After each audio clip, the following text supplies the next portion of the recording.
सुभान अल्लाह, अल्हम्दुलिल्लाह और ला इलाहा इल्लल्लाह। अल्लाह उसे हर मुश्किल से निकाल लेता है, अल्लाह उसका रिस्क बढ़ाता है। इस्तगफार के कितने फ़ायदे हैं और वो अमल आपको नेक्स्ट 11 मंथ्स में बहुत ज़्यादा फ़ायदा दे। किसी ख़ास दुआ की याद करने की ज़रूरत है, रिस्क बढ़ाने की।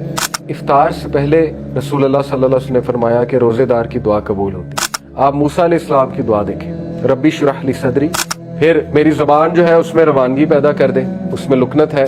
ठीक है, ये फ़लसफ़े को जहन में रखते हुए दुआएं जो हैं वो तश्कील दें। और बहुत बड़ी बात एक जो रोज़ा मुझे सिखाता है, मैं सोच रहा था एक दिन, वजह यही है कि रमज़ान में सही माइंडसेट के साथ हम एंटर ही नहीं होते। वही बात है इन्नमल आमालु बिन्नियात, जब एक बंदा एक खास नियत और माइंडसेट के साथ एक जगह एंटर हो रहा है। अगर हम सो ही जाहिर है सहरी के बाद रहे हैं, कुछ लोगों की रूटीन ऐसी भी होती है, इसके तो इतने फायदे हैं कि अब तो गोरे फास्टिंग करें। फिर ऐसे अज़कार निकालें जिनकी बहुत ज़्यादा अहमियत है, ये सर्च करें। वो क्या है? एक हदीस में आता है कि सुभान अल्लाह, अल्हम्दुलिल्लाह और ला इलाहा इल्लल्लाह, ये अल्लाह के अर्श के गिर्द चक्कर लगाते हैं, ये जो विर्द है। और जब आप ये विर्द करते हैं, कॉन्टेक्स्ट बता रहा हूँ हदीस का, तो जाहिर है कि ये आपका विर्द भी ऊपर जाता है और वो भी अल्लाह के इर्द गिर्द, अर्श के इर्द गिर्द चक्कर लगाता है। तो ये इतना पावरफुल विर्द और कुछ भी नहीं है। इससे ना आपकी कोई मीटिंग रुकी, ना ड्राइविंग रुकी, कुछ भी नहीं रुका। ड्राइविंग करते करते सुभान अल्लाह, अल्हम्दुलिल्लाह, ला इलाहा इल्लल्लाह हदीस के मुताबिक। फिर दुरूद इब्राहिमी की कितनी ज़्यादा फजीलत है।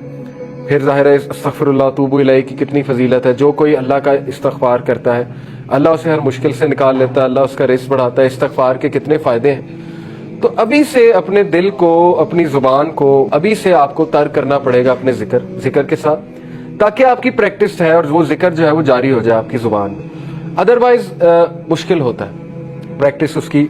हम नहीं चाहते कि रमज़ान में वो प्रैक्टिस करें, ये मिस्टेक है। ज्यादातर लोग रमज़ान को as a month of practice लेते हैं, जबकि उससे पहले प्रैक्टिस है, उस मंथ में असल में अमल है, और वो अमल आपको नेक्स्ट 11 मंथ्स में बहुत ज्यादा फायदा देगा।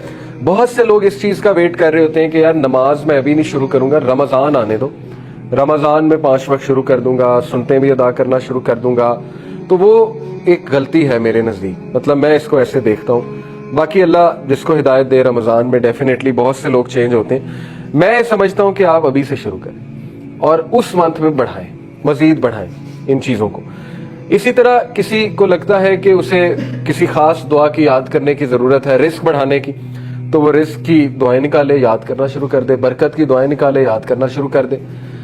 बहुत सी दुआएं, हिस्नुल मुस्लिम एक दुआ की किताब है, तो ये अभी से याद करें और मखसूस दुआओं का एक पैकेज बनाएं, पूरा प्रिपेयर करें कि जी ये इफ्तारी से पहले मैं ये दुआएं करूंगा।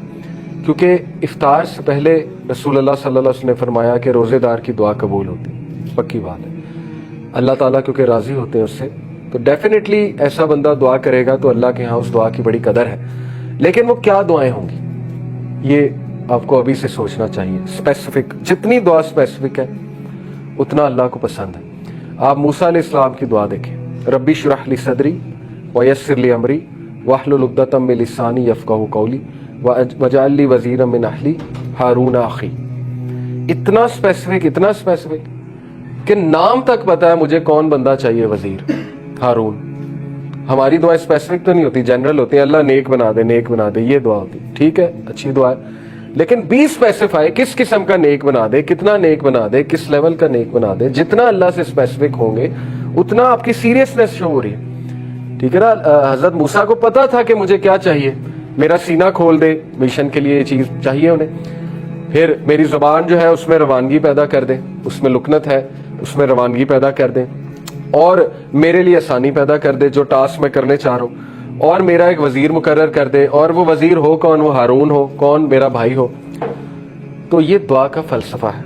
ठीक है, ये फलसफे को जहन में रखते हुए दुआएं जो हैं वो तश्कील दें, उनकी लिस्ट बनाएं और वो दुआज आप अफ्तारी पे करें, एक प्लान के साथ करें।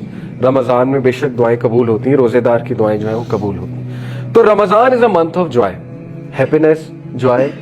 इसमें खुश ही रहना चाहिए और खुश रहने की प्रैक्टिस ही करनी चाहिए। और ये याद रखें कि एक खुशी का जरिया है रोज़ा खोलना, दूसरा खुशी का जरिया ये सोचना है कि अल्लाह सुब्हानहू व तआला क़यामत वाले दिन जब मुझसे मिलेंगे तो उसकी खुशी मोमिन को अभी से फील करनी चाहिए। और बहुत बड़ी बात एक जो रोज़ा मुझे सिखाता है, मैं सोच रहा था एक दिन, تو میں نے کہا کہ واقعی یہ بہت بڑی بات ہے اگر ہم اس پہ غور کریں، اور وہ بڑی بات یہ ہے کہ اگر ہم اللہ کی رضا کے لیے حلال چھوڑ سکتے ہیں کچھ دیر کے لیے، تو ہم آنے والے 11 منتھس میں حرام بھی چھوڑ سکتے ہیں. کیونکہ دیکھیں نا، یہ چیزیں حلال ہیں، کھانا پینا، بیوی کے ساتھ تعلق، یہ سارے معاملات حلال ہیں، لیکن جسٹ ٹو پلیز اللہ ہم ان کو بین کر لیتے ہیں اپنے لیے کچھ دیر کے لیے، صبح سے شام کے لیے، اور وہ اللہ ہمارے لیے آسانی پیدا کرتا ہے اور ہم کر سکتے ہیں. روزہ ہمیں ایک کانفیڈنس دے رہا ہے کہ تم کر سکتے ہو کیونکہ تم نے کیا رمضان میں، تو آگے جا کر کرنے میں کیا مسئلہ ہے. دیکھیں حرام پہ تو اتنا اللہ تعالیٰ ایسی حدیث موجود ہے کہ اللہ کا غضب آتا ہے، اللہ کی ناراضگی مول لینے والے اعمال، ان کی پوری لسٹ بیان ہے. تو کیسے ایک بندہ جو ہے وہ یہ جرت کر لیتا ہے کہ حلال تو چھوڑ دیا اللہ کے لیے لیکن حرام نہیں چھوڑا رمضان کے بعد.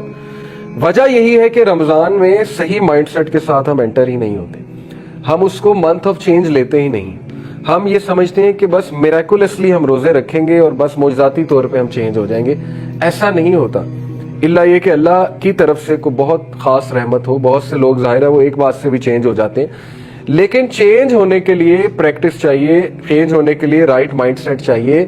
وہی بات ہے انما الاعمال بالنیات، جب ایک بندہ ایک خاص نیت اور مائنڈ سیٹ کے ساتھ ایک جگہ انٹر ہو رہا ہے پھر ہی وہ چیز اسے فائدہ دے گی، پھر ہی وہ اس کا صحیح سے فائدہ اٹھا سکے گا. یہ سارے جو تقوی کے میں نے آپ کو اوصاف بتائے، کم کھانا، کم سونا، کم گفتگو کرنا، سچ بولنا، زبان کی حفاظت کرنا، اللہ کی عبادت کرنا، اللہ کے قریب ہونا، ان سب کا تعلق روزے کو جاگ کر گزارنے سے، صحیح سے گزارنے سے. تو اگر ہم سو ہی ظاہر ہے سحری کے بعد رہے ہیں، کچھ لوگوں کی روٹین ایسی بھی ہوتی ہے، تو موسٹ آف دا ڈے ہمارا پھر ظاہر ہے سو کر گزرے گا، اور نہ ہمیں اتنی کوئی بھوک پیاس لگے گی، نہ ہمیں کوئی محسوس ہوگی بھوک پیاس. تو وہ والا ہم بھی مقصد نہیں اچیو کر رہے. ظاہر ہے جب انسان بھوک پیاس میں ہوتا ہے تو اس کے بایولوجیکل فائدے بہت ہیں. جب انسان بھوک اور پیاس میں ہوتا ہے تو اس کا ڈائجسٹو سسٹم ریسٹ پہ ہوتا ہے، اور ڈائجسٹو سسٹم سب سے ہیکٹک سسٹم ہے، اس میں کوئی 7-8 آرگنز انوالوڈ ہیں. تو وہ سب سے جو بھاری سسٹم ہے، ہیکٹک سسٹم ہے، وہ ریسٹ پہ ہوتا ہے. تو ایکسکریٹری سسٹم جو ہے وہ اچھا رن کرتا ہے، نروس سسٹم اچھا رن کرتا ہے، انسان کے مختلف جو سسٹمز ہیں وہ اچھے رن کرتے ہیں، آپٹیمل لیول پہ ہوتے ہیں. تو خون کا فلو بہتر ہو جاتا ہے، ٹاکسنز ریلیز ہوتے ہیں، بلڈ پریشر، شوگر میں بہت بہتری آتی ہے. اس کے تو اتنے فائدے ہیں کہ اب تو گورے فاسٹنگ کرتے ہیں. انٹرمیٹنٹ فاسٹنگ تو ایتھلیٹس کا ایک آپ کہہ لیں ایک ریگولر چیز ہے. جتنے ایتھلیٹس ہیں انٹرمیٹنٹ فاسٹنگ کرتے ہیں، 16 گھنٹے بھوکے رہتے ہیں، 16 کے اس کے مطابق، 16 رول کے مطابق چلتے ہیں، کیونکہ اس کے فائدے اب سائنس اتنا بیان کر چکی ہے. اور ایک بک ہے دا فاسٹ ڈائٹ، اس کا کرکس ہی ہے دا فاسٹ ڈائٹ کا کہ آپ صرف 2 دن روزے رکھو، فاسٹنگ کرو ایک ویک میں، باقی آپ نارمل کھاؤ. تو اس سے کیا ہے کہ آپ کی ڈائٹ بھی اچھی رہے گی اور آپ کی باڈی بھی اچھی رہے گی. تو یہی روٹین نبی اکرم صلی اللہ علیہ وسلم کی تھی کہ وہ منڈے اور تھرسڈے کو روزے رکھا کرتے تھے. تو ہمیں اس لیے بھی زیادہ خوش ہونا چاہیے کہ رمضان ایک ایسی ایکٹیویٹی ہے جس میں بہت سے دنیاوی فائدے بھی ہیں اور بہت سی قلبی بیماریوں کا بھی علاج ہے روزہ. اور سب سے بڑی بات اللہ کی خوشنودی کا یہ ایک بہت بڑا ایک کہہ لیں کہ ذریعہ ہے، اور اللہ تعالیٰ کے قریب ہونے کا یہ ایک بہت بڑا جو ہے وہ ذریعہ ہے. جو کچھ سنا گیا اللہ پاک اس پر عمل کرنے والا اور آگے لوگوں تک پہنچانے والا بنائے. مزید اصلاحی بیانات کے لیے ہمارا یوٹیوب چینل MA ریمائنڈر کو سبسکرائب کریں. جزاک اللہ خیر.